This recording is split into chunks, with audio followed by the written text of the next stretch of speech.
오늘 시간에는 12지파를 좀 살펴보도록 하겠습니다.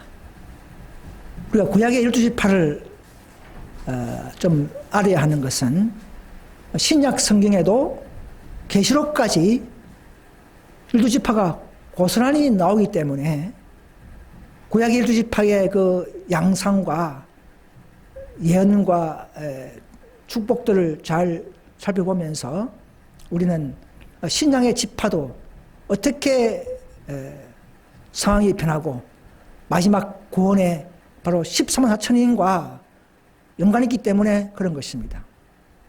여러분 12지파 없이 13만 4천 명이 발생할 수가 없죠. 그래서 13만 4천 명도 다 12지파에서 나온 것이기 때문에 우리는 12지파의 중요성을 좀 다시 한번 상기할 필요가 있습니다. 이 한 시간에 할 수 없겠지만 좀 나눠서 하겠습니다. 자, 먼저 우리가 구약의 야곱의 12아들들의 역사를 간단히 좀 살펴보면 야곱은 어떻습니까? 에서형의 장자 명분을 탈취했죠. 팥죽 한 그릇으로 명분을 얻는 죄를 짓고, 자, 그 뒤에 이제 에서가 분노할 때에 야곱은 도망하죠. 어디로 피했습니까? 외삼촌 라반의 집에 도망했는데, 거기서 이제 둘째 딸 라헬을 사랑하려고 하죠. 그래서 그 대가로 7년간 봉사를 했습니다. 토탈 한 20년 되지만, 그래서 그러나 또 라반은 그 오래 머물게 잡아두려고 또 속여서 첫째 딸 레아를 먼저 야곱에게 주어서 결혼하게 합니다. 그러나 야곱은 또 그 뒤에 또 7년간 더 봉사해서 결국은 라헬을 얻게 되죠. 그러나 그때부터도 이제 뭔가의 사랑 싸움이 있어가지고는 경쟁이 되죠. 그렇게 해서는 라헬이 아이를 못 낳을 때에 또 종을 야곱에게 또 주어서 결국은 12명의 아들을 낳게 합니다. 그리고 그 뒤에 이제 가나안으로 돌아가서 살 때에 또 이제 야곱이 가장 요셉을 또 특별히 사랑할 때에 또 다른 형제들이 또 모함을 해서 결국은 요셉을 팔아버리죠. 애굽 상인들에게. 그 요셉은 애굽으로 팔려가서 요셉이 애굽에서 이제 정착을 하고 결국은 국무총리가 되었죠. 그래서 마침 흉년이 올 때에 가나안 땅에도 그 형제들이 곡식 사러 애굽에 왔다가 국무총리 된 아들 요셉을 만나게 되고, 그렇게 해서 결국은 이제 간단히 말하면, 그래서 야곱의 집안은 결국은 애굽에 이제 정착을 하게 되죠. 고센 땅에 약 17년간 더 살고, 야곱이 이제 연로함으로써 임종을 앞두고 아들들 다 불러 모아놓고 각자의 성적을 지적하면서 그들이 당할 미래의 예언들을 발표하게 됩니다. 그것이 창세기 49장에 나오죠. 자, 그래서 12아들의 이 모델이 오늘날 우리의 바로 14만 1,000명 구원의 모델 케이스다 알고 있지만, 이것을 우리가 다시 한번 상기하면서 복습하는 그런 시간 되겠으면 좋겠습니다. 자, 그래서 이 아내 2명과 이 종 2명, 이 4명이 아내가 야곱이 일부 다처자가 되죠. 그래서 레아가 6명의 아들을 낳습니다. 또 라헬의 종 빌하를 통해서 다한과 납달리 낳게 되고, 또 라헬도 드디어 이제 아들을 낳게 되어서 요셉과 베냐민을 낳게 되고, 또 레아도 또 종을 통해서 갓과 아셀을 또 낳게 되고, 이렇게 해서 아내 4명, 12명, 이런 복잡한 가정의 모델이 오늘날 바로 신약에서 바로 우리의 오늘날 우리 시대에도 이 죄 많은 인생들의 현실의 모델 케이스가 아닌가 싶습니다. 비록 좁지 않은 일부 다처제의 모델이지만 오늘날 현실이 우리도 그렇죠. 이런 어려움과 복잡한 이런 속에서 그러나 하나님의 참 보석들이 참 하나님의 의인들이 탄생하는 것을 우리에게 알려주고 있는 것입니다. 그래서 이 보면 야곱을 사랑받으려고 서로 질투하고 시기하면서 종도 바치고 이렇게 하면서 경쟁하는 모습들, 이런까지도 그런 경쟁의 모습으로 더 사랑받으려는 모습으로 짓게 되는 참 이런 모습들, 오늘 우리 교회 시대에도 이런 모습들이 다분히 나타난다고 볼 수 있습니다. 아무튼 이 야곱의 12아들들은 야곱의 예냈던 그 품성의 결과적 생애에 따라서 또 아들 대신 요셉의 자식이죠. 므낫세 에브라임까지도 아들 지파로 축복받는 이런 역사를 우리가 보고 있습니다. 자, 또 하나 도표를 더 보시면, 자, 창세기 49장에 나오는 12아들 순서가 나오죠. 또 민수기에 나오는 12아들 순서가 나오죠. 또 계시록에서 나오는 7장에 나오는 성리한 지파 12아들 이렇게 나오죠. 그런데 자, 조금씩 다르죠. 뭔가 순서가 바뀌고 지파가 바뀐 것을 볼 수가 있습니다. 만약에 계시록의 성리한 지파과 그야말로 뭐 상징적인 것 같으면 왜 이렇게 바뀔 필요가 있을까요? 그래서 창세기의 출생 순서에 볼 때는 이제 단이 있죠. 있습니다. 5번째 아들이 단이죠. 그런데 민수기의 출애굽 광야에서 전쟁을 위한 조직, 병영 조직, 이런 순수 개수에는 또 단도 있습니다. 근데 이 보니까는 에브라임이 들어가 있어요. 므낫세도 들어가 있습니다. 요셉은 빠지고, 레위도 빠지고, 레위는 이제 제사장 지파이기 때문에, 사지 지파이기 때문에, 한마디로 이제 전쟁 참가를 하지 않기 때문에 빠진다 하지만, 요셉의 두 아들이 들어가 있어요. 축복의 한 대로 그렇게 되는 것이죠. 자, 계시록을 보니까 7장에 이제 인침이 나오죠. 거기에 보면 단이 빠져버렸습니다. 그리고 요셉의 아들 중에 므낫세가 단 대신에 므낫세가 들어가 있는 것을 볼 수가 있습니다. 자, 보면 에브라임은 뭐 처음부터 에브라임 없었습니다. 아들에 이제 역사적으로 볼 때 에브라임의 축복에 의해서 들어갔지만 마지막 말세에 계시록에는 에브라임은 나타나지 않습니다. 므낫세만 나타나고 이제 레위가 다시금 들어가고 이렇게 요셉이 나타나고 이렇게 레위는 원래 있었어요. 그래서 결국은 뭐냐, 단만 바뀌고 단 대신에 므낫세만 들어갔다, 자 이렇게 볼 수가 있습니다. 그래서 창세기 출생지파 순서와 계속 7장에 입맞은 성리지파의 순서가 차이점을 좀 살펴보겠습니다. 단 지파와 에브라임 지파는 계시록에 나타나지 않습니다. 알다시피 이 두 지파는 중상모략, 헐뜯는 성질의 단 지파와 또 우상 숭배에 빠진 에브라임 지파, 이런 이유를 해서 계시록에서는 신약 시대는 품성을 심판하죠. 조화 심판하죠. 그래서 거짓말하고 흠이 없는 자여야 된다 되어 있죠. 그래서 그런 품성을 따져가지고는 가장 나쁜 지파, 이 단 지파와 에브라임 지파가 나서지 않는다. 결국은 바뀐 것은 다만 바뀌었습니다. 출생에서 문하세로 바뀌었죠. 문하세로. 원래 에브라임은 원래 아들이 아니었기 때문에 나타나지 않습니다. 그래서 창세기 49장에 보면 요셉의 축복 두 몫에 따라서 므낫세 지파가 말세에 주화된 것을 볼 수가 있고요.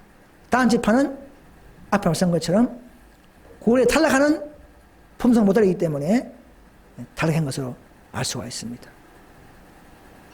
또 계시록에 보면 7장에 보면 넷째 유다 지파가 선두에 나오죠. 그죠? 원래 루벤의 선두인데 장남이고, 아니 그것이 뭐 상징 그렇다면 왜 그대로 하지 않고 유다가 선두로 나오죠? 왜 그럴까요?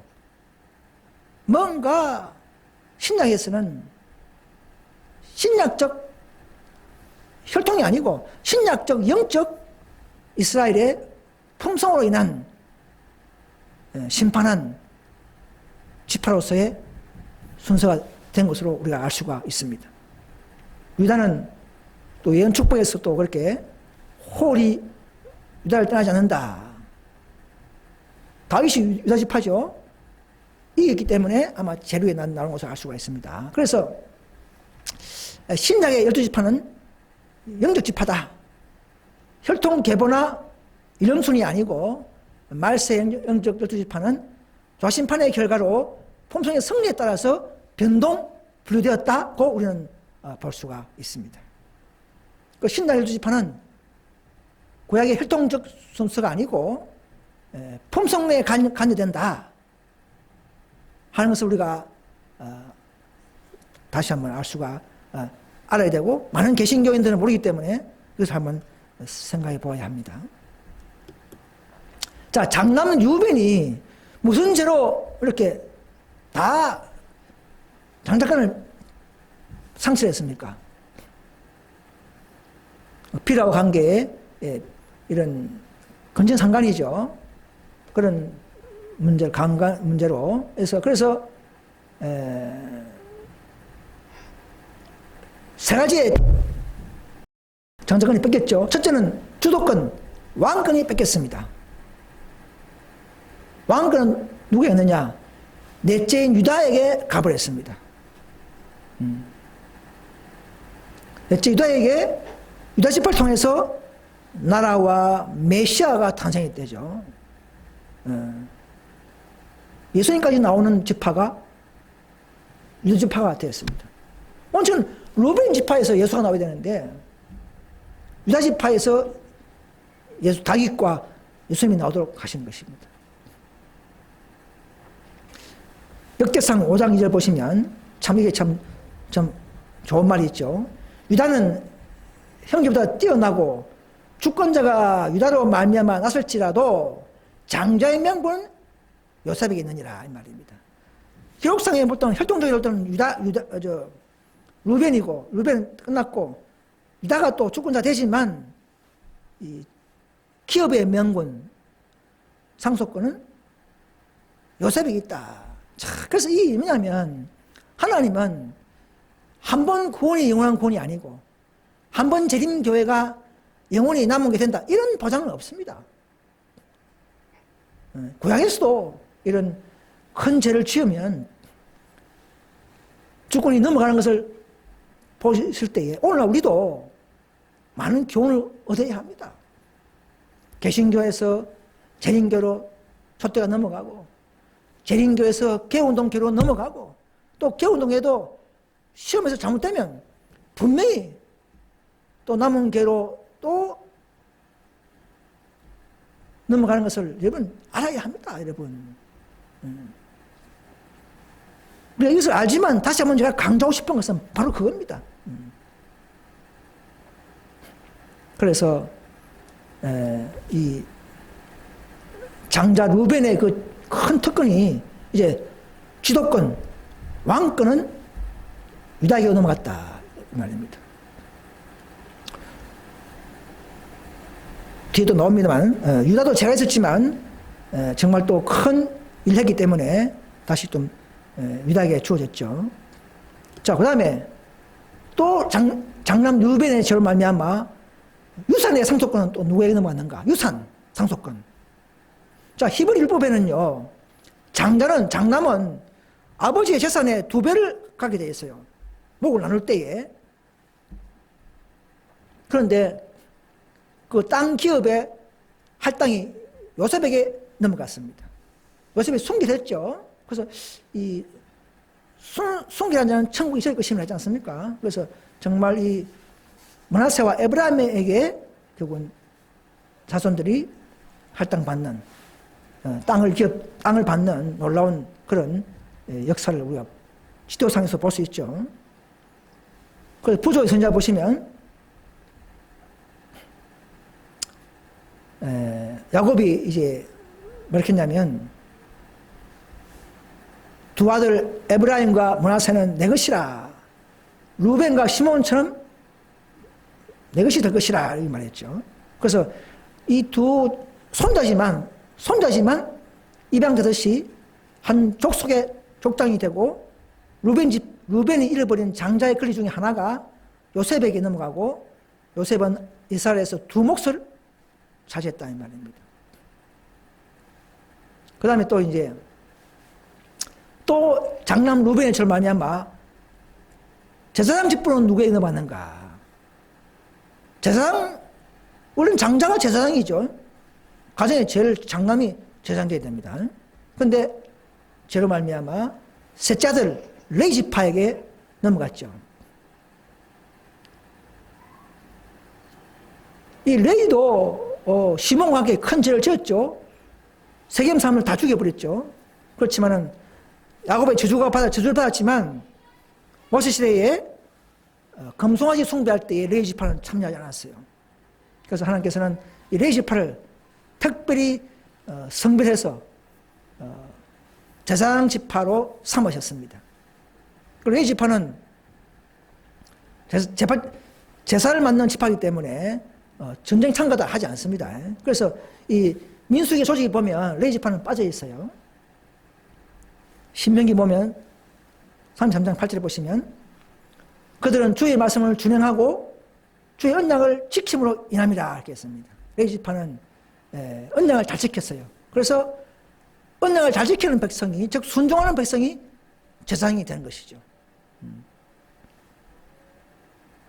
자, 그래서 이스라엘 장자의 계보 흐름을 간단히 보면 원래 장자의 혈육은 루벤이지만 루벤이 인품도 좋고 인물 좋고 탁월한 인품을 가졌지만 그 치명적 죄로 말미암아 장자가 뺏기고 이제 그 다음에 이제 요셉이 이제 장자처럼 살았죠. 애굽의 총리가 되면서 형제들이 다 절하는 11집단이 요셉에 절하는 것이 있었죠. 그래서 형제의 절하는 머리가 됐습니다. 또 그 이후에는 에브라임이 이제 요셉의 차자죠. 에브라임이 또 축복한 대로 이스라엘 선도가 되고 이 에브라임은요 북이스라엘의 대명사같이 그런 이름이었습니다. 요수아도 에브라임 지파였어요. 그러나 그들이 점점 좀 교만해지고 결국 하나님의 은혜를 축복을 나중에 우상으로 바뀌어버리고 이제 그 북이스라엘 지파가 여로보암도 에브라임 지파죠. 그때 와서는 이 북이스라엘 다 그죠? 왕들이 다 이제 악하게 됐지 않습니까? 우상 숭배하고. 그래서 에브라임 지파는 결국은 우상 숭배로 멸망할 수밖에 없었다. 축복을 끝까지 지키지 못했다 이 말입니다. 에브라임만큼은. 그래 므낫세는 들어갔죠. 그래서 그 다음에 유다가 이제 초기는 별로 탁월하지 못했지만 유다는 넷째 아들이기 때문에 그러나 그래도 원청 이 유다가 요셉을 팔자 하는 사람이었지만 그제는 또 회개하고 헌신적인 모습을 보이고 대신 볼모로 잡혀야겠다 하는 이런 모습까지 보이면서 여호와의 정신과 신앙을 갖고 있음으로 말미암아 이제 유다가 이제 장자의 계보로서 선택되고 다윗이 유다 지파에서 나오고 마지막 계시록 7장에서도 성령 지파의 제 선두로 나타난 지파가 되었습니다. 예수님이 바로 이 유다 지파 때문에 또 일리가 있습니다. 그래서 장자는요, 한마디로 예레미야 30장에 보시면 9절에 나는 이스라엘의 아비요 에브라임은 나의 장자라 했지 않습니까? 장자는 에브라임이 장자가 아니죠. 장자는 므낫세가 장자입니다. 그런데 여기서 말하는 장자는 어떤 시간적 의미가 아니고 뛰어난 사람, 특별히 선택받은 사람, 이런 백성을 통해서 장자의 명분을 가지기 때문에 에브라임이 나의 장자라 그렇게 말했습니다. 특별한 지위, 어떤 가는 자, 구별된 사람 이런 측면에서의 장자입니다. 그런 것입니다. 그래서 옛날에 보면 다윗도 장자가 아니었죠. 막내였습니다. 그런데 장자라 불렀죠. 시편에 보시면. 또 에스가 장자지만 야곱이 이스라엘로 장자라 했지 않습니까? 그렇죠. 그래서 우리가 이런 것을 우리가 좀 잘 살펴보고 오늘 우리 현대인류 운동 우리 교회가 죄송하지만 한마디로 말하면 가장 신약에서 지성고 시대에 진리로 언약한 가장 장자에 속합니다. 그렇죠. 우리 가장 율법을 잘 회복하고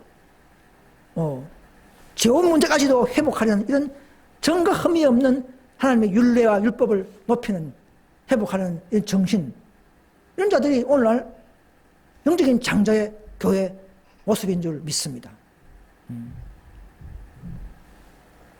자, 그래서 에브라임도 야곱을 속이고 장자 축복을 받았지만은 또 지파적으로 역사적으로 큰일을 했지만 에브라임이 결국은 교만과 우상 숭배로 계시록 12자 지파에는 들지 못했고 반대로 초기에는 므낫세가 장자를 뺏겼지만 그러나 므낫세 지파는 참고 겸손히 또 개혁 역사에 동참했고 결국은 므낫세가 12지파의 계시록에서 므낫세가 살아남고 두 지파 중에 므낫세만 계시록 승리 지파에 들어가는 것을 볼 수가 있습니다. 참 변동이 있죠, 그죠? 그래서 우리가 이 천국은 침노한 자의 것이라 하지 않습니까? 한번 치니가 계속 치니가 아닙니다. 계속 바뀌잖아요, 그죠? 소멸되지 않습니까? 그래서 신물교를 보시면 교만과 자부심만큼 하나님께 더 가정스럽고 삶의 심령에 더 위험한 것은 없다. 교만은 모든 죄 중에 가장 절망적이고 가장 고치기 어려운 죄이다, 이 말입니다. 여러분, 이 죄를 버리지 않고는 높고 자람함과 교만, 이런 시기질투 이런 것을 안 버리고는 결코 우리는 늦은 비를 받을 수가 없습니다. 이것이 타파되어야 우리도 최후의 인침받는 또 장자 교례서의 자격과 또 늦은 비의 권능까지를 우리가 획득하는 그런 교회가 될 줄 믿습니다. 자, 야고보서 1장 1절에 보시면 하나님과 주 예수 그리스도의 종 야고보는 흩어져 있는 12지파에게 문안하노라 하지 않습니까? 신약에 보면 12지파가 나오죠. 이것을 어찌 보면 흩어져 있는 스테반 순교회에 다 흩어졌죠. 그때 참 이스라엘이 각 나라마다 있겠지만 그때의 그런 유인 그리스도인도 의미하지만 오늘 그럼 우리는 그럼 이 구절이 관계없는가? 아니죠. 오늘 우리 시대에는 12지파가 영적 이스라엘의 12지파로 의미할 수가 있습니다. 그래야 야고보의 말씀들이 우리에게 적용되는 것이죠. 구약 12지파만 하는 게 아니고 그럼 우리하고는 관계없죠. 야고보서가. 자, 그래서 또 보시면 마태 19장 28절 보시면 내가 진실로 너에게 이르노니 세상이 새롭게 되어 인자가 자기 영광의 보좌에 앉을 때에 나를 쫓는 너희도 12 보좌에 앉아 이스라엘 12지파를 심판하리라. 아니, 지금 21세기에 영광의 재림하셔서 영광의 보좌에 앉을 때까지도 12지파가 나옵니까? 그건 구약의 혈통지파가 아니고 뭔가 신약의 영적 12지파도 지금 계속적으로 하나님은 하나님만 알고 있는 12지파의 관리를 하고 있다는 사실입니다. 우리는 모르지만 우리 알려주면 어떻게 됩니까? 알려주면 안 되겠죠. 알려주면 정말 믿음이 다 만약 너는 무슨 지파다 다 알려줄 뿐이면 안 되죠. 그러면 우리의 신앙생활의 믿음의 성장이 안 됩니다.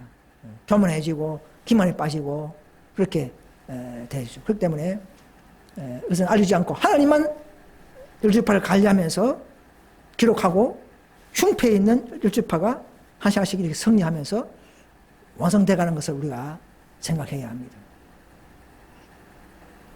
또 누가복음 22장 3절 보시면 너희로 내 나라에 앉아서 내 상에서 먹고 마시며 또는 보좌에 앉아 이스라엘 12지파를 다스리게 하려 하노라. 아니 이스라엘 12지파는 아수르가 멸망할 때에 북방 이스라엘 10지파가 다 흩어져 버렸어요. 없어져 버렸습니다. 누가 누군지 모릅니다. 그런데 여기서는 신약 성경 누가복음에서 보좌에 앉을 때에 우리가 보좌에 앉아서 이스라엘 12지파를 다스린다? 구약의 12지파가 어디 있습니까 지금? 아무도 못 찾아요. 정확하게. 그죠?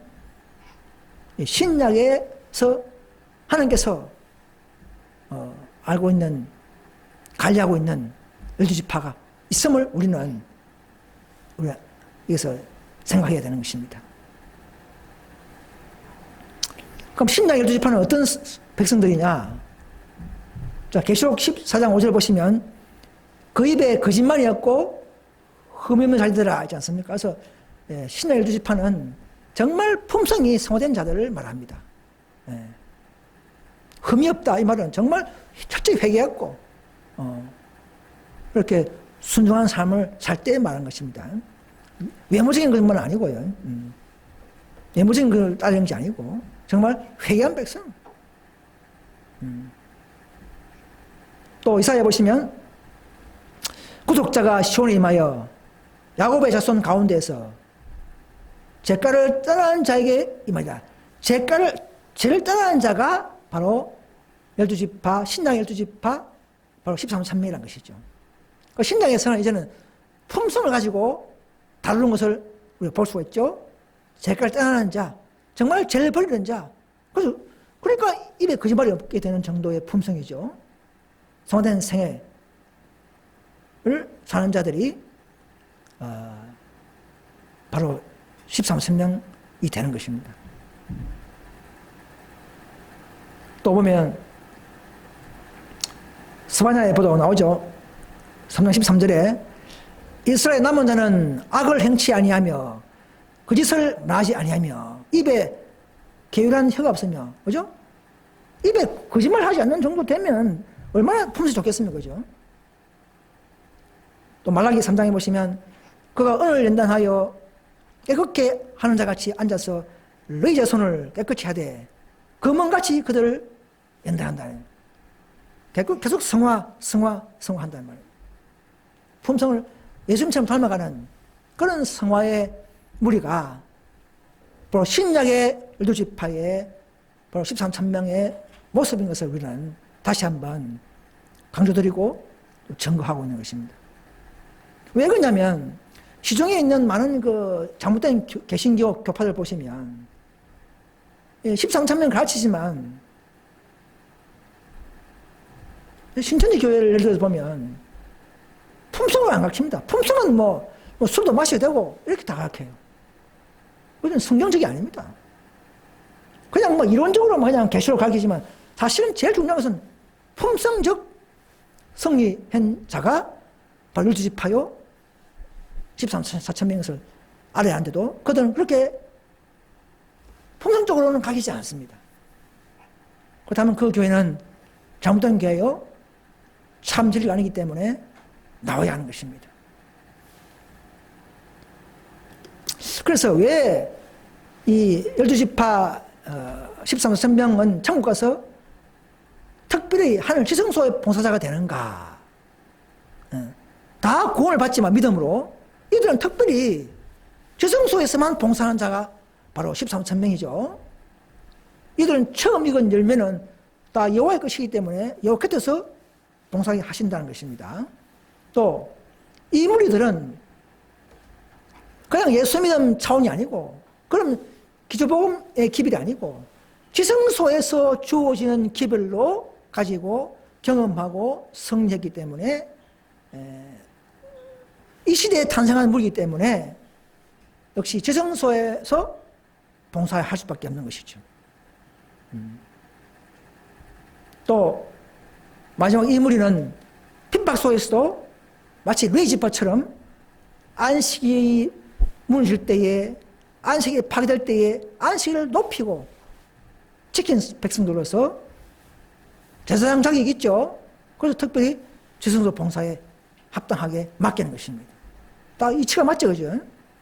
그래서 이 라오디게아 교회에서 이기는 자는 바로 이런 자들이고, 그래서 그런 자들에게 아버지 보좌와 함께 앉는 특권이 약속되기 때문에 이 무리는 일반 구원자, 일반 흰무리, 일반 허다한 무리가 아니고 이 무리는 특별히 지성소의 기별로 승리하고 율법을 순종했고 지성소에서 봉사할 수밖에 없는 이런 무리인 것을 알아주셔야 하는 것입니다. 개신교는 이 무리를 인정하지 않아요. 또 신천지 교회는 또 잘못하고 있고 잘못 가르치고 있고, 그래서 이 성경에 보시면 계속 7장 15절이죠. 바로 14,000명 그들이 하나님 보좌의 앞에 있고 거기 성전에서 밤낮 하나님을 섬기매, 그죠? 지성소에서 밤낮 섬기는 무리가 바로 이 특별한 무리, 요 무리라는 것이죠. 그래서 이기는 자, 그냥 군반자 아니고 특별히 이기는 자죠. 이기는 자는 내 보좌에 앉게 해준다 이 말입니다. 함께 앉는다 이 말입니다. 이런 약속이 있는 무리가 바로 12지파, 신약의 12지파, 숫자로는 13만 1000명이라는 것이죠. 이렇게 가르쳐야 바른 12지파의 진리인 것입니다. 그런데 시중에 보면 신천지 교회 보시면 사진 보시면 저기 발췌한 겁니다. 현대종교에서 발췌했는데 시험 쳐가지고 90점 맞아야 14,000명의 인침받은 검정이다, 자격이 있다는 식으로 시험을 쳐서 이렇게 인침받음을 믿게 하는 이런 잘못된 조직 지파를 볼 수가 있습니다.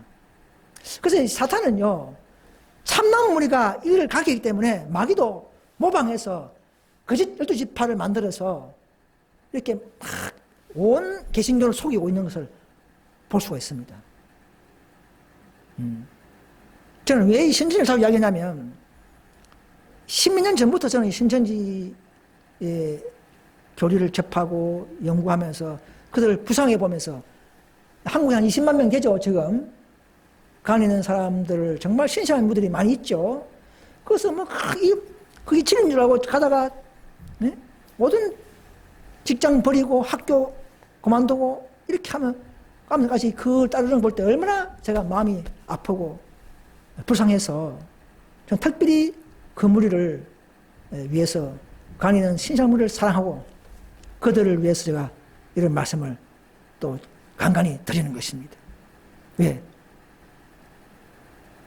참 우리가 진짜 12지파 13,000명을 가르치는 이 교리를 모르고 빠지는 사람들이 얼마나, 그죠? 마음이 아프지 않습니까? 그래서 우리는 간에 있는 사람들이 언젠간 돌아올 수 있기를 기도하고 우리는 때를 따라서 조금씩 이런 강의를 통해서도 그들에게 전하고 싶습니다. 네. 20만 명 중에 1%만 와도, 그죠? 2,000명이 오지 않습니까? 그러나 많은 사람들이 늪에 빠지기 때문에 참 진리는 인기였기 때문에 이 교회를 오지 않을 것입니다. 정말 진리를 사랑하는 사람들은 정말 더 연구하고 검토하고 골몰하면서 따라오겠지만 많은 무리들이 외적으로 외형으로만 보고 있기 때문에 이 적은 교회를 결코 많은 무리가 오지 않겠지만 우리는 우리 나름대로 열심히 이 말씀을 때를 따라서 증거하고 그렇게 하고 있습니다.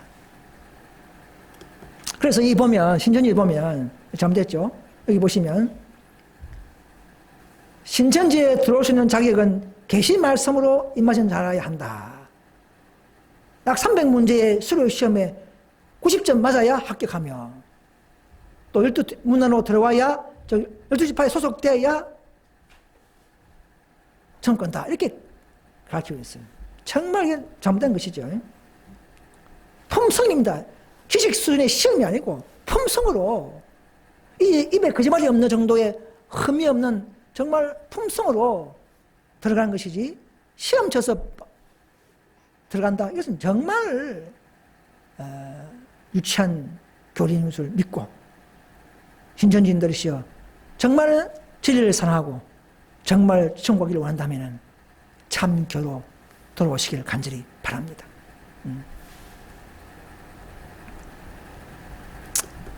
자, 하늘에 가면 예루살렘 성이 있죠. 이 성이 문이 하나 같으면 어찌 보면 쉬운데 문이 몇 개입니까? 문이 12개예요. 그죠? 12개. 근데 에스겔서 보면 48장 30절 보시면 그 성읍의 문들은 이스라엘 지파의 이름을 따를 것이다. 신약에 뭐 베드로, 야고보, 안들 이런 게 아닙니다. 이스라엘의 야곱의 아들의 이름을 따서 북문으로 문이 3개라. 하나는 루벤이 문이요, 하나는 유다 문이요, 하나는 레위 문이라. 이건 신약의 제자는 없습니다. 신약 제자들은 다 숭배해버리기 때문에 후손이 없어요. 후손 지파라는 게 없습니다. 그러니까 지금 신천지 교회에서는 신약의 제자들 이름 따가지고는 부산에는 뭐 야고보 지파다, 안드레다, 뭐 대구는 마띠아다. 마띠아가 누군지도 모르는데 지파가 있습니까? 이건 정말 잘못된 모방된 계시록입니다. 루벤,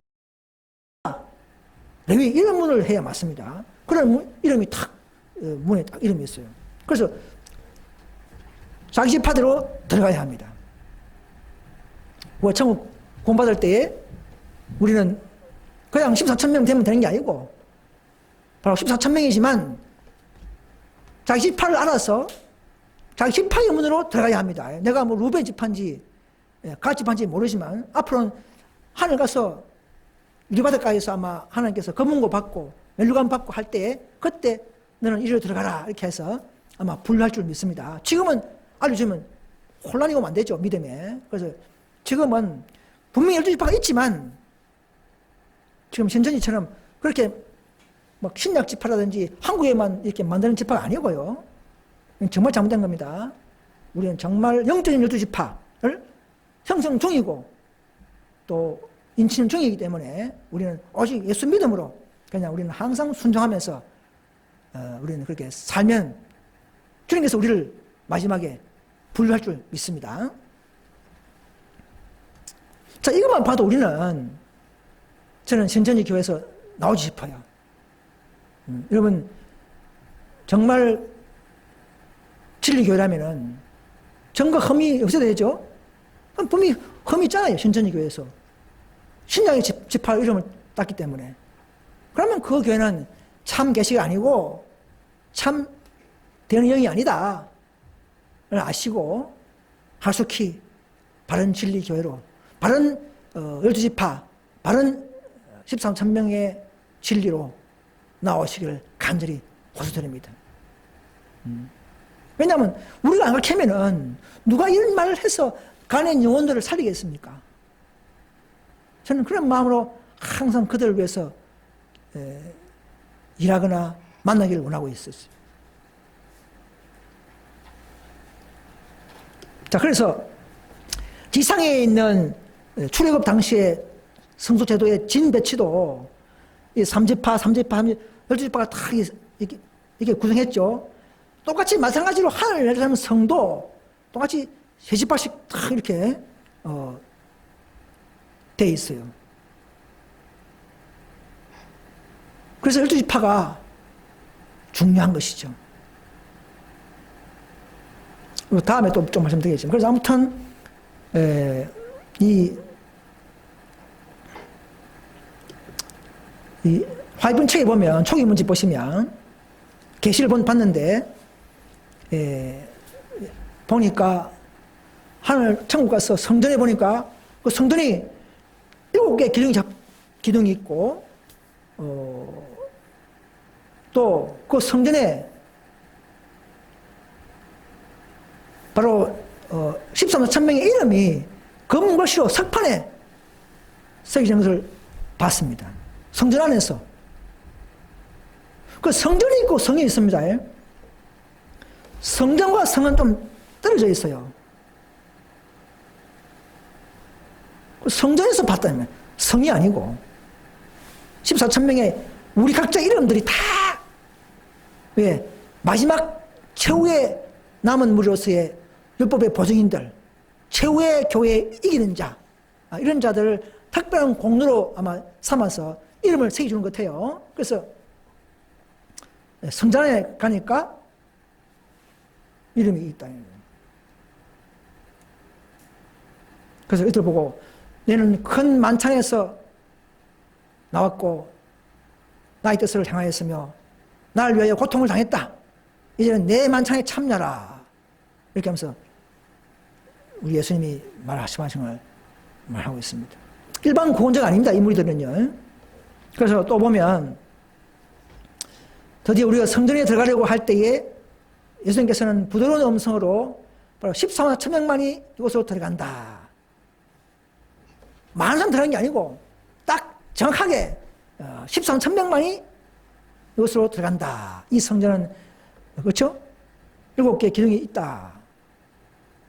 그래서 이 성전에는 특별히 요 무리를 특별히 대화하는 모습을 볼 수가 있습니다. 아무튼 하늘 성전이 보면요, 바로 13천명을 위해서 모델로 지은 것을 볼 수가 있어요. 영적인 이스라엘 12지파, 하늘도 12지파 이름, 12,000 사디온, 또 144 큐벳 이런 청량. 해필과 뭐 140하지 왜 144 이렇게 합니까? 정확하게. 그죠? 그냥 뭐 100큐벳 이러면 되는데 144 이렇게 하는 이유는 뭐냐면 그만큼 하늘 성전은 이 마지막 주자들, 이긴 자를 위해서 환영하고 맞이하는 측면에 있어서 하늘을 했으면 성도 한 신부로서의 입장이고 그 신부에 붙어있는 보석들, 이 보석들이 한 자리 차지하기 때문에 이런 모든 것을 모델해서 짓고 있는 것을 알 수가 있습니다. 지성소도 정사각형이기 때문에 10기빗 정사각형에서 정확한 숫자가 나와야 되죠. 그래서 바로 13,000명이 딱 떨어지는 숫자가 나오는 것이죠. 실제 하늘 성도 장과 광과 고가 딱 같다는 것이죠. 그렇게 해서 천국은 이들을 공력으로 채워가고 있으며 이들을 맞이할 준비가 지금 되어가고 있음을 우리는 상기해야 됩니다. 그래서 지성소에는요, 그냥 예수 믿고 믿으면 구원받는다는 그런 차원은 가장 기초적인 복음도 중요하지만 이제는 때가 때니만큼 특별한 지성소의 인물들, 하나님의 특별한 레이지파 같은 이런 일을 한 자들을 뽑는 숫자가 바로 12지파, 신약의 12지파, 바로 13,000명인 것을 아시고 많은 개신교인들이시여 새롭게 지성소의 기별을 다시금 배우시고 신천지인들이시여 정확한 교리를 따라서 이 교회에 나오시기를 간절히 바랍니다. 그래서 이 예수님께서는요, 지성소 들어가실 때는 흉패를 달고 오죠.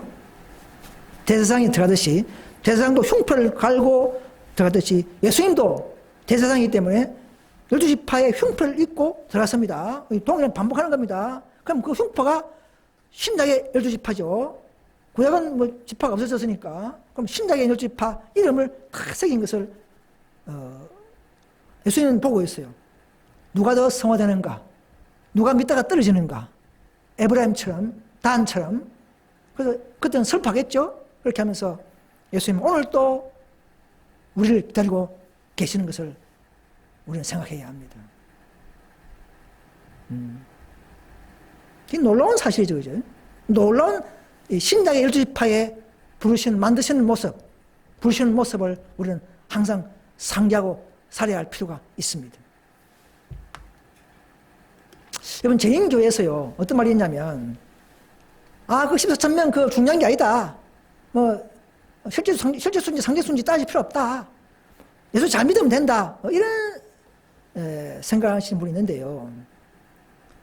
하나님 말씀 보시면, 누가 영적으로 도움되지 않는 질문들이죠. 이를테면, 누가 13,000명이 될 것인가 와 같은 질문들을 놓고, 이 질문할 때 말입니다. 놓고 논쟁 벌이는 것은 하나님 뜻이 아니다. 조금 있으면 하나님의 택하신 이 사람들이 누군가를 확실히 알게 될 것이다. 이렇게 말했어요. 이 말을 좀 더 자세히 보시면, 실제로 성령수 그 중요한 게 아니다. 그냥 예수 믿으면 된다. 이게 아니고, 이 문장은, 뭐 상전 실제수 따질 필요 없다 말이 아니고, 어느 누가 들어간다, 안 들어간다, 논쟁하지 마라. 때가 되면 다 하게 된다. 이런 말이란 것이죠. 그래서 재림교회에서 잘못된 유행하는 개념들을 버리시고, 더 실제수, 바로 13,000명에 대한 진리를 더 연구하시고, 더 밝은 진리로 이 현대진리운동교회로 나오시는 사람들이 많았으면 좋겠습니다. 우리는 더 증거 흠이 없는 진리, 또 거기에 따라서 증거 흠 없는 품성까지 소화되어 나가는 이런 천사운동의 다째운동까지 참여하는 용기와 믿음을 행사해 주시길 간절히 호소드립니다. 그래서 이 상징수 주장자들의 잘못된 관념이 뭐냐면, 이런 말씀을 제가 뽑아봤습니다. 이스라엘 12지파가 상징이기 때문에 뭐 실질수를 곱해도 상징이다. 이런 말씀을 어느 신학자들이, 재림교 신학자가 하는 말씀을 봤는데요. 그건 잘못된 겁니다. 영적인 12지파 곱하기 한 지파에 12,000명 하면 정확한 실제수 13만 3명이 나오죠. 구약 12 곱하기 신약 12 이게 아닙니다. 신약 12지파 곱하기 한 지파당 12,000명 이렇게 나오는 숫자입니다. 이것은 야곱 아들들의 예언에 따른 성격, 그 성격을 꼴지어진 생애로 품성으로 분류되는 영적 12지파가 우리는 모르지만 하나님의 손에 있는 비밀인 것입니다. 저도 한 지파로서 품성이 형성되어 가는 것입니다. 내 신앙 경험과 생애에서, 성격과 생애에서 나타나는 것입니다.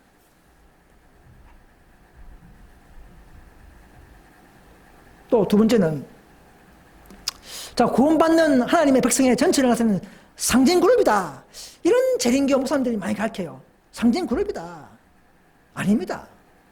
이 무리는 자체선사의 기별로 특별히 인친 최성소에 이기는 자로서의 특별한 무리입니다. 옛날 아담, 다니엘, 이런 모세, 이런 바울 이런 사람들은요 다 신실한 의인들이지만 자체선사로 믿고 죽은 자가 아니죠. 선사는 1844년부터 주어진 기별이기 때문에 이 기별에 입각한 진리로 경험되고 이기는 자가 바로 이 시대에 살아남는 자, 바로 14만 4천 명의 것을 알아야 하는 것입니다. 재림교인들이시여, 더 밝은 진리로 이제는 다시금 회복하고 나오셔야 합니다. 그 안에서는 결코 믿음이 성장되지 않습니다. 더 영적인, 더 진실한 진리로 우리는 합류해야 합니다. 이것이 하나님의 뜻입니다.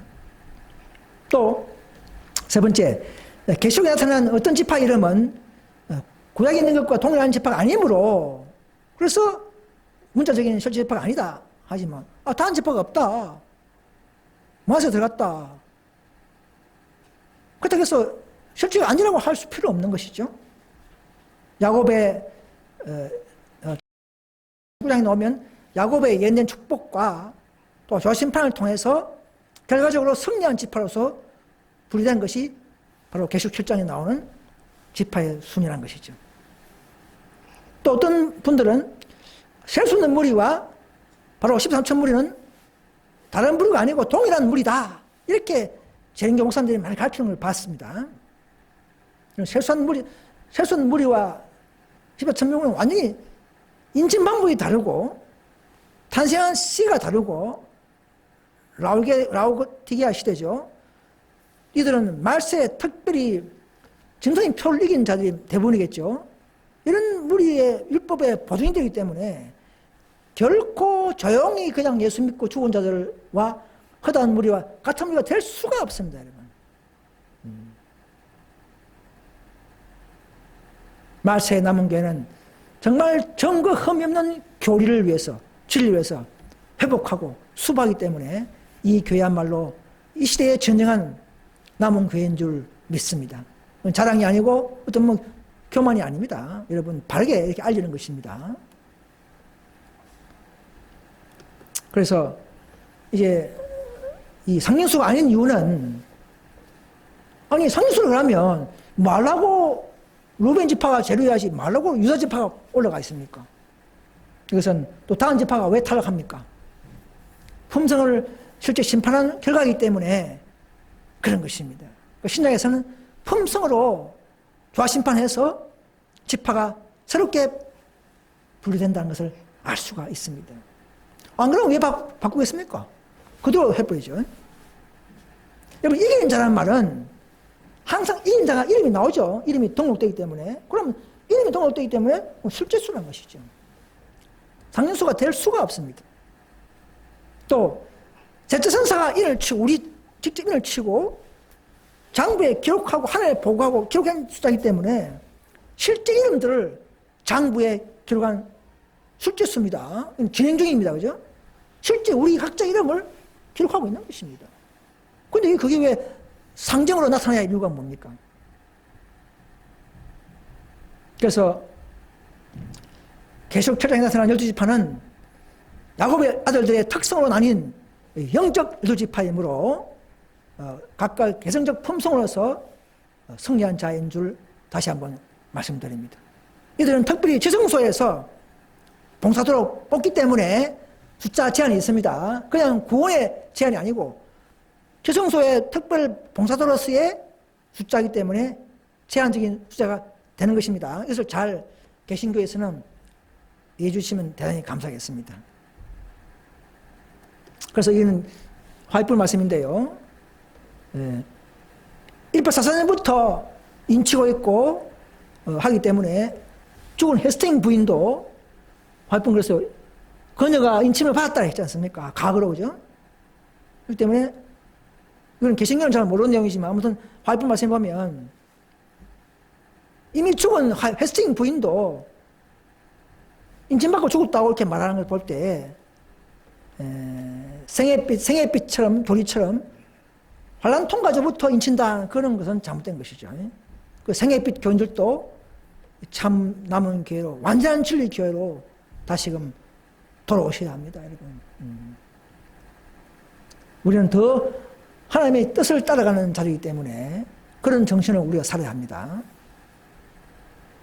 또 보시면, 사건들이 보시면 90세가 넘은 사람들이 세상에 살아가고 있다.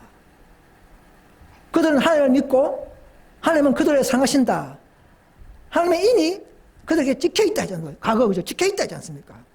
그러면 그들은 주님께서 주 안에서 죽는 자들은 복이 있도다 라고 말씀하신 수에 속하게 될 것이다. 바로 13서 1000명이죠. 이 수에 포함된다 이 말입니다. 이 말은 언제냐면 1899년 18, 99년도 했죠. 그래서 18, 99년도에도 인치고자 사실을 알 때에 우리는 죽은 자도 인치고 죽고 마지막에 부활시켜서 특별 부활시켜서 살아있는 13,000명 일부와 인침받고 죽었던 13,000명 일부와 연합해서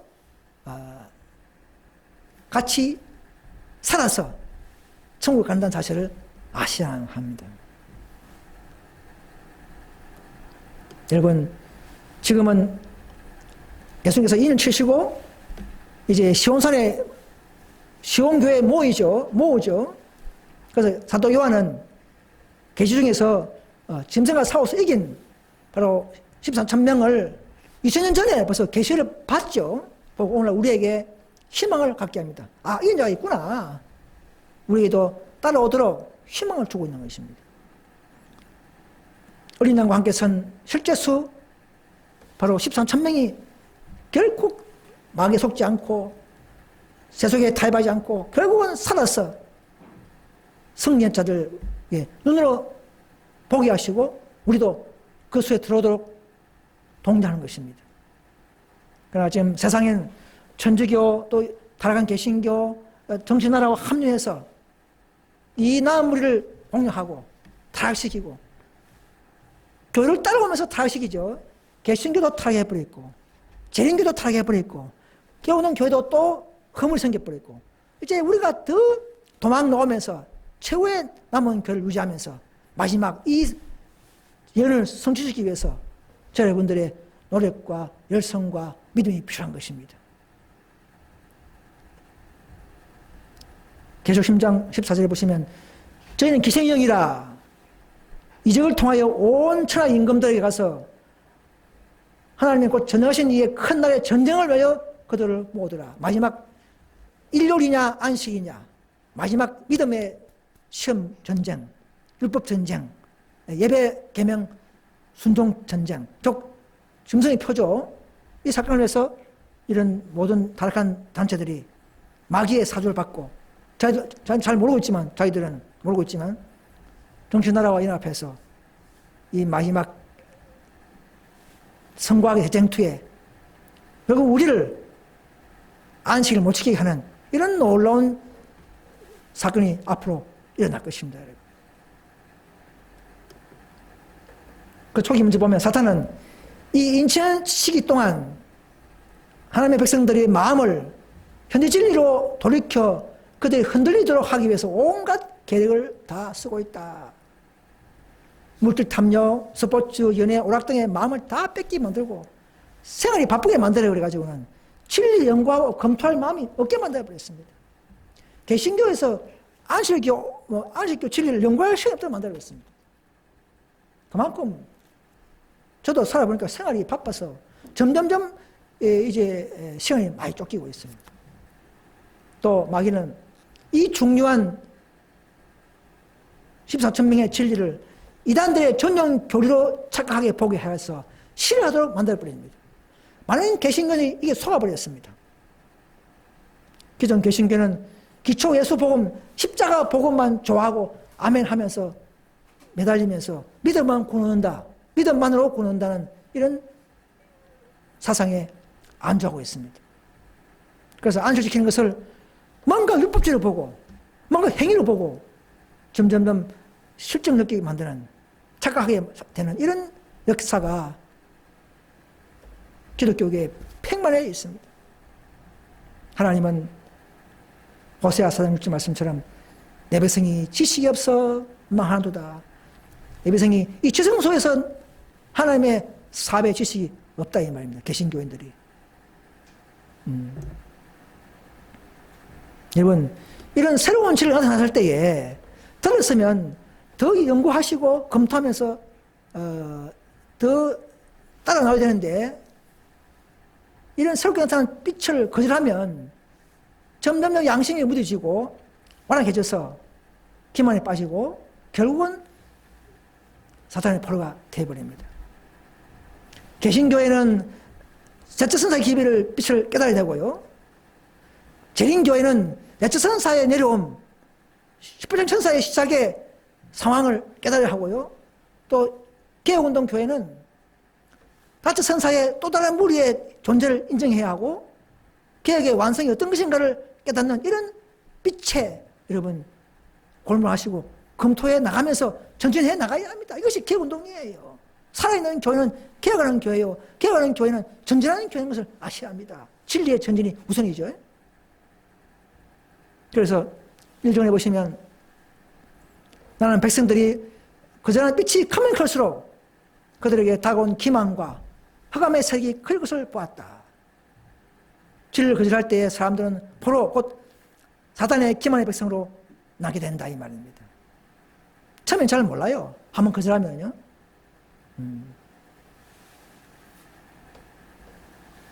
나중에 점점점 자신을 합리화하면서 점점점 빛에 멀어지면서 자기도 알게 모르게 양심이 무뎌지면서 기존 이미 바뀌어진 진리만 붙잡고 신앙하는 그런 역사가 다른 교회에 일어나고 있는 것입니다.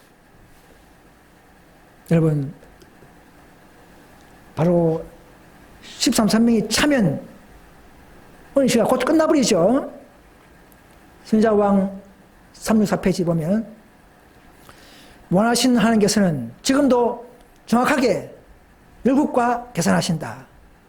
회개하도록 부르시며 당신 은혜를 베푸시는 동안 이 계정은 열려 있으나 아직도 그 숫자가 정하신 액수에 달할 때에 당신의 분노 역사는 시작된다. 그때는 계산이 끝나고 하나님의 참으심도 끝난다. 더 이상 참지 않는다는 말입니다. 더 이상 인내하지 않는다는 말입니다. 자비는 더 이상 그들을 위하여 호소하지 않는다. 여러분, 인류 흠이 다가오면 3, 4년 만에 끝나버립니다. 세상은요. 지금 그 인류 흠이 그럴 것이 아니라 지금 진리를 더 연구하고 그 진리에 따른 품성의 성숙을 위해서 우리는 모이고 골목하고 기도하고 회개해야 하는 것입니다. 이제 마지막으로 이런 말씀하십니다. 우리 예수님은 나의 사랑하는 형제자매들이여 하나님의 계명과 예수 그리스도의 증거를 끊임없이 생각하라. 그렇게 함으로 세상적인 생각과 염려들을 그들의 마음속에 몰아내도록 하라. 그들이 누울 때나 일어설 때도 그들을 명상하라. 인자의 오심이 전적으로 마음을 두고 생각하라. 인친시기는 바로 13차명 인친식입니다. 성령의 은식이 말고 일반적인 성령의 인 말고 특별히 13차명 인친식은 매우 짧으며 곧 정할 것이다. 지금은 내 천사가 내 바람을 붙들고 있는 동안 바로 우리의 부르심과 택하심을 굳게 할 때이다. 우리 모두가 이 특별한 12지파 형성과 거기에 따르는 13천명을 뽑는 이 놀라운 지성소의 하나님의 사업, 이런 사업과 중보 사업들을 통하여 더욱더 이 진리로 믿음의 뿌리가 되고 성숙의 큰 보탬이 되는 놀라운 역사가 일어날 수 있기를 간절히 바라면서 오늘 모든 말씀을 마치겠습니다. 감사합니다.